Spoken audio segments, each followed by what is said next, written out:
Hello friends, అందరికీ నమస్కారం. ఈ స్టోరీ వింటున్న ప్రతి ఒక్కరికి థ్యాంక్ యూ సో మచ్. ఇప్పటి వరకు మీకున్న చిన్న చిన్న ఆశలన్నీ, కోరికలన్నీ తుడిచిపెట్టేయండి. ఎస్, ఇక నుండి మీరు ఏమి కోరుకున్నా హుందంగా కోరుకోండి.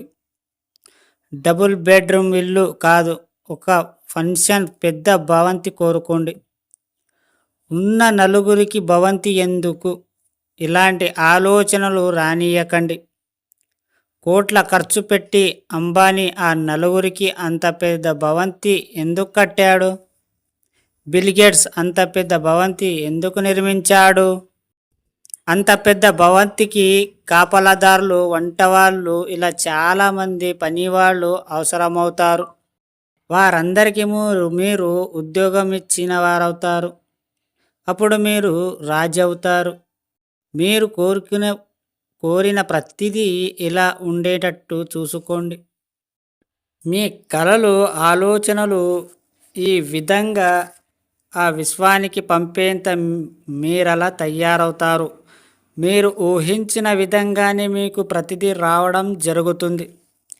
ఈ ప్రపంచంలో ఎన్నో వింతలు, విశేషాలు, విలాసాల మన కోరికే సిద్ధంగా ఉన్నాయి.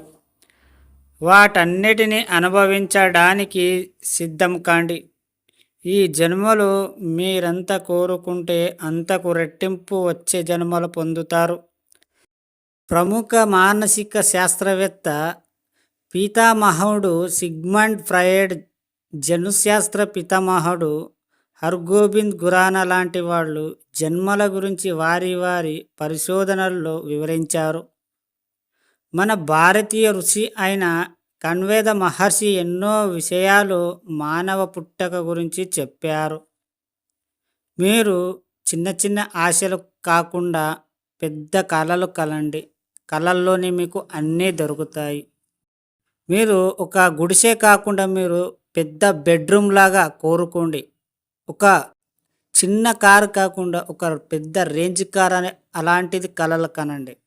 ఎందుకంటే మీరు ఏదైతే మీకు కావాలో దాని మీద అదే మీరు ఆలోచిస్తే అది ఖచ్చితంగా అవుతుంది. మీరు ఆలోచించరు, పాజిటివ్గా ఆలోచిస్తే పాజిటివ్గానే దొరుకుతుంది. వందల ఆప్షన్స్ ఉంటాయి. అర్థమైందా ఫ్రెండ్స్? ఈ స్టోరీ విన్న ప్రతి ఒక్కరికి థ్యాంక్ యూ సో మచ్.